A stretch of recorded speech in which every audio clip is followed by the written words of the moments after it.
हाय दोस्तों, एक बार फिर से आपका स्वागत है आपके अपने YouTube चैनल सच की तलाश पर, जहां हम आपके लिए लाते हैं सच्ची और रहस्यमयी क्राइम स्टोरीज।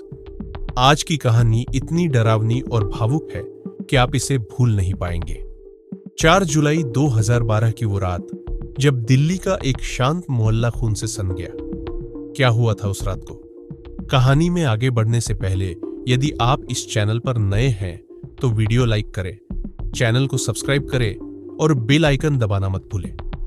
चलिए शुरू करते हैं। 4 जुलाई 2012 रात 10:30 दिल्ली के साकेत इलाके में बारिश की बूंदें सड़कों को भिगो रही थी। साकेत का ये मोहल्ला, जहां आमतौर पर रात 9 बजे के बाद सन्नाटा छा जाता था, उस रात एक अजीब सी बेचैनी से भरा था। एक पुराने बंगले के बाहर कुछ पड़ोसी बेचैन दिख रहे थे। वजह थी उस बंगले से किसी के चीखने की आवाजों का आना।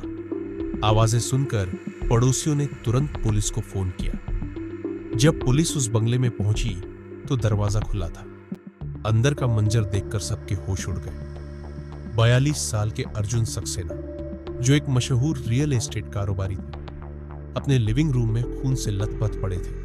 उनकी छाती में चाकू घुसा हुआ था और चेहरा ऐसा जैसे वो अपनी आखिरी सांस में किसी से डर रहे थे। लेकिन सबसे हैरानी की बात, कमरे में कोई और नहीं था। न कोई हथियार, न कोई निशान और न ही कोई गवाह। पुलिस को लगा कि ये एक साधारण मर्डर केस है, लेकिन जैसे जैसे जांच आगे बढ़ी, सवाल बढ़ते गए। अर्जुन की पत्नी माया उस रात घर पर थी। पुलिस के पूछताछ करने पर माया ने बताया, मैं ऊपर बेडरूम में थी, मुझे कुछ नहीं पता। मैंने चीख सुनी और नीचे भागी, लेकिन तब तक अर्जुन।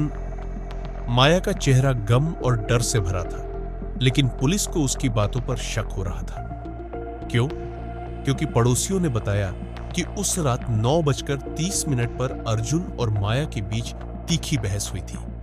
जब पुलिस ने पास में लगे सीसीटीवी कैमरे की फुटेज देखी तो वहां कुछ अजीब दिखा।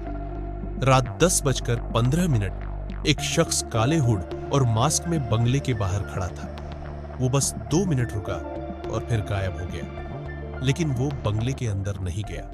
तो फिर अर्जुन की हत्या किसने की और क्यों? क्या माया सच छिपा रही थी या फिर कोई तीसरा शख्स इस खेल में शामिल था? अर्जुन सक्सेना कोई साधारण इंसान नहीं थे। 42 साल की उम्र में वो दिल्ली के रियल एस्टेट बाजार के सबसे बड़े नामों में से एक थे। बाहर से देखने में वो एक सख्त, कामयाब बिजनेसमैन थे, लेकिन उनके करीबी बताते हैं कि अर्जुन अंदर से टूटा हुआ था। उनकी मां का 5 साल पहले निधन हो गया था, जिसके बाद वो डिप्रेशन से जूझ रहे थे। अर्जुन की शादीशुदा जिंदगी भी तनाव भरी थी। माया और अर्जुन की शादी को 10 साल हो चुके थे, लेकिन पिछले कुछ सालों में उनके बीच दूरियां बढ़ गई थी। पुलिस की पूछताछ में माया ने बताया, अर्जुन बदल गया था। वो रात रात भर जागता था, किसी से डरता था, वो मुझसे बात नहीं करता था। माया की आंखों में आंसू थे। लेकिन क्या वो सच बोल रही थी या ये सिर्फ एक ड्रामा था? जब पुलिस ने अर्जुन के दोस्तों से पूछताछ की तो उन्होंने बताया कि वो हाल ही में एक बड़े प्रोजेक्ट पर काम कर रहे थे, जिसमें बहुत पैसा दांव पर था। क्या उस प्रोजेक्ट का कोई कनेक्शन था इस हत्या से? थोड़ी और छानबीन के बाद पुलिस को अर्जुन के स्टडी रूम में एक डायरी मिली। उसमें लिखा था, मुझे लगता है कोई मेरा पीछा कर रहा है। 4 जुलाई को सब खत्म हो जाएगा। डायरी में एक नाम बार बार आ रहा था और वो नाम अर्जुन के पुराने बिजनेस पार्टनर राहुल शर्मा का था, जिसके साथ उसका 3 साल पहले झगड़ा हुआ था। पुलिस ने राहुल को ढूंढना शुरू किया, लेकिन पता चला कि वो तो 2 साल पहले एक कार दुर्घटना में मर चुका था। तो फिर अर्जुन को किसका डर था? इस केस ने पुलिस को सिर्फ सबूतों की उलझन में नहीं डाला, बल्कि ये सवाल भी उठाया कि इंसान की सोच कितनी जटिल हो सकती है। अर्जुन डर से जी रहा था, लेकिन उसने किसी को कुछ नहीं बताया। क्या वो अपनी पत्नी से डरता था या फिर कोई बाहरी दुश्मन था जिसे वो जानता था? पुलिस ने माया को हिरासत में लिया, लेकिन उसके खिलाफ कोई ठोस सबूत नहीं मिला। पुलिस को अर्जुन के फोन में एक मैसेज मिला, जो 4 जुलाई की रात 10 बजे आया था। मैसेज में लिखा था, आज रात तुम बच नहीं पाओगे। मैसेज एक अनजान नंबर से था। जांच करने पर वो एक बर्नर फोन निकला, लेकिन एक और ट्विस्ट था। अर्जुन के लैपटॉप में एक ईमेल मिला जिसमें किसी ने उससे धमकी दी थी कि अगर उसने अपना प्रोजेक्ट बंद नहीं किया तो उसकी जिंदगी खतरे में होगी। लेकिन ईमेल का सोर्स भी ट्रेस नहीं हो सका। क्या अर्जुन का मर्डर एक बिजनेस साजिश थी, या फिर ये माया का गुस्सा था जो सालों की नाराजगी में बदल गया था? मानवीय सोच का अंधेरा पहलू ये है कि हम अपने डर को छिपाते हैं, अपनी कमजोरियों को दबाते हैं। अर्जुन ने शायद अपने डर को छिपाकर अपनी जान गंवाई, लेकिन सवाल यह है, हत्यारा कौन था? वो काला हुड वाला शख्स, कोई पुराना दुश्मन, या फिर कोई ऐसा जिस पर कोई शक भी नहीं कर रहा था? पुलिस ने सीसीटीवी फुटेज को फिर से खंगाला। उस काले हुड वाले शख्स का कोई सुराग नहीं मिला, लेकिन एक नया खुलासा हुआ। अर्जुन के फोन में एक और मैसेज मिला जो मृत्यु से ठीक 15 मिनट पहले आया था। मैसेज में लिखा था, आज रात सब खत्म हो जाएगा। इस बार जब नंबर ट्रेस किया गया तो पता चला कि यह एक पुराने कर्मचारी 30 साल के विक्रम सिंह के नाम पर रजिस्टर्ड था, जिसे अर्जुन ने 1 साल पहले नौकरी से निकाल दिया था। पुलिस ने विक्रम को पकड़ने के लिए छापा मारा, लेकिन वो हाथ नहीं लगा। पुलिस ने जब विक्रम के सिम की कॉल डिटेल्स निकाली तो पता चला कि उस रात उसकी बात नेहा नाम की एक लड़की से हुई थी। नेहा कपूर अर्जुन की कंपनी में पिछले 2 साल से काम कर रही थी। पुलिस ने नेहा को हिरासत में ले लिया।